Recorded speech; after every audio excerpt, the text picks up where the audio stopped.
But you know, there are so many amazing guitar players. You know, even the ones that you don't really hear as much, like Tommy Emmanuel.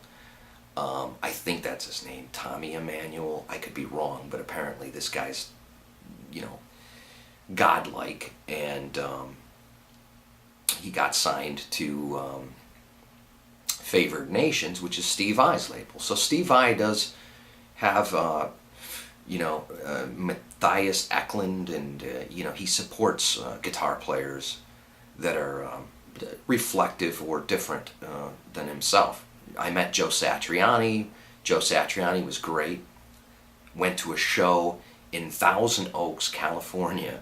It was Crystal Planet was the tour, and I got backstage. A friend of mine played keyboards for some time with Stu Ham, and a friend of mine named Brent Riggs, and he's like, "Oh, I'm gonna get you backstage. We're gonna go meet Joe." And we got back there, and Chris Pelletieri was backstage, and you know, Joe finally, you know, at the end of the night, mind-boggling show, came into the backstage area, and I was kind of in a corner because I didn't really know anybody, and I was just kind of being a fly on the wall. And Joe came in, and he came right over where I was. He was kind of a fly on the wall too, and he's like, another all-star, you know, nice to meet you, you know. He was all like surprisingly supportive, and he hadn't really heard me play a note, but I think Brent might have told him, you know, about me, and so he knew who I was, and I thought that was kind of cool. Satriani, forget about it, right? I mean, these are people, these are players that not only play well, but they understand music, you know. You look at a player like, let's say, well, we'll go back to Badio, we'll go back to Michelangelo. The guy is like a machine, you know. He can play, you know, left-handed, right-handed, you know, and he's got blistering technique, and then a lot of times what I try to do is I try to hear the musicality, let's say, inside of his music, and it just, nothing grabs me, you know. I just kind of like waiting for him to do something interesting, and a lot of times it really hasn't happened for me. So, you know, his approach to it is more of a technical approach, and of course he's a great musician, and he's a great guy. He's really a sweet, nice guy, and I did a show, I think, at FM Station. It was a pretty popular club back in the day in California. And somebody was like, "Hey, you know, Michelangelo's here. He wants to talk to you. He's back in the VIP section, backstage or whatever, the back part of the club anyway." And I met Ozzy there too, and sat down and shot the breeze with him for a while. But the same night, Michelangelo was there, and you know, he was quite supportive. He said, "Yeah, I really liked your solo," and we shot the breeze for a while. So again, I'm not bashing Michelangelo. He's way accomplished. It's just some people are so accomplished at something that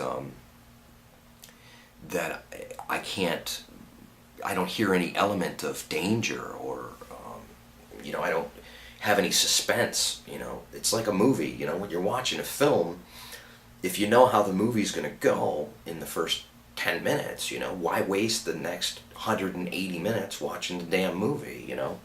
So, you know, what I try to do anyway is I try to just let myself open to the music and let it come in. And if it's you know, taking me on a journey, so to speak, and it's lifting me up and dropping me down, you know, like an amusement park ride. I like players like that grab you and shake you around, and like an Eric Johnson, or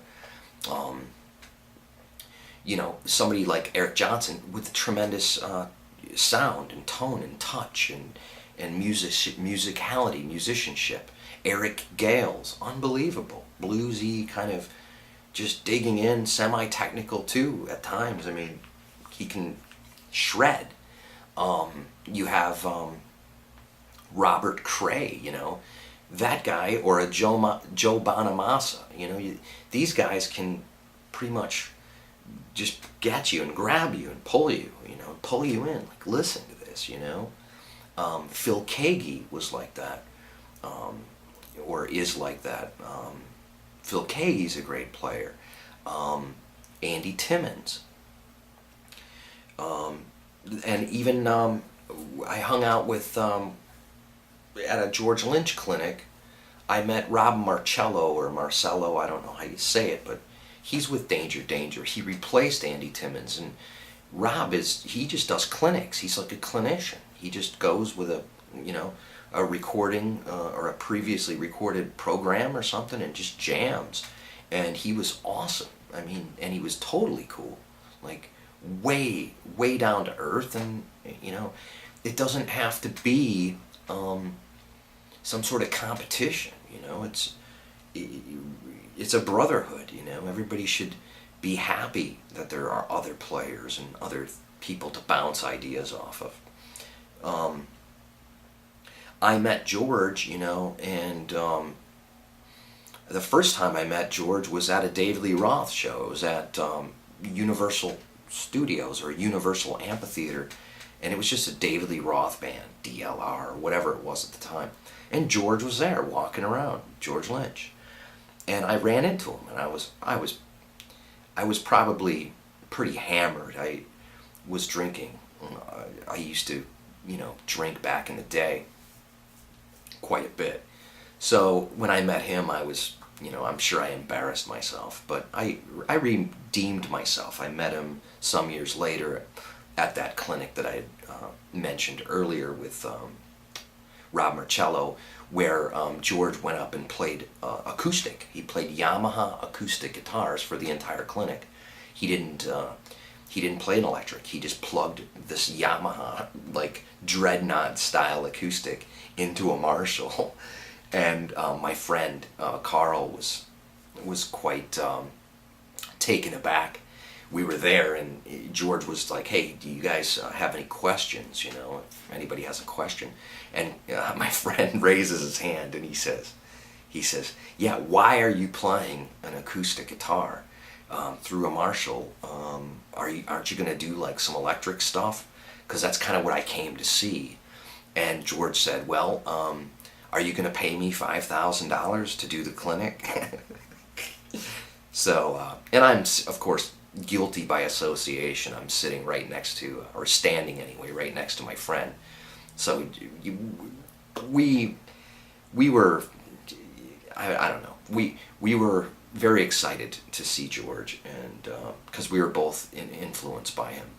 And we both spent time in Los Angeles. Carl spent a lot of time in Los Angeles, living with the late Robin Crosby of Rat, and he would hang with Chris Squire a little bit from Yes. He's a great bass player, and West Arkeen. West Arkeen, he did a lot of the songs, or wrote a lot of the songs for Guns N' Roses back when they were first coming to the scene. West Arkeen was pretty much the man behind that band. He wrote pretty much all their hits right on an acoustic guitar, and Slash and Axl just kind of took it and worked with him, of course. I mean, West got some big checks for those songs and plenty of credit. Rest in peace, West had some issues with addiction and things of that nature, like a lot of people that have addictive personalities or are creative. They have demons, and everybody has demons. So, but continuing on for players, let's see. Let me think. Sean Lane, how could I forget? Sean Lane, first came into my consciousness when I was at GIT, and a friend of mine at the time played me the bootleg of the band The Willies playing some, place in Memphis, I believe. They were a cover band. And I heard All Along the Watchtower. Sean Lane played with the band. And then he said, oh, you got to hear his live solo. So I listened to the live solo bootleg. Your little cassette recorder back in 1990. We didn't have digital, everything back then. And I swear to God, Sean Lane, took my brain, okay? He took my brain and he, turned it into a squash or something. I mean, unbelievable. Speed, accuracy, musicianship, still pleasant. Not just all technical, and he still had the danger. He was awesome. Sean Lane, I'm sure everybody knows who he is, and if you don't, look him up. Who else do we have, player-wise?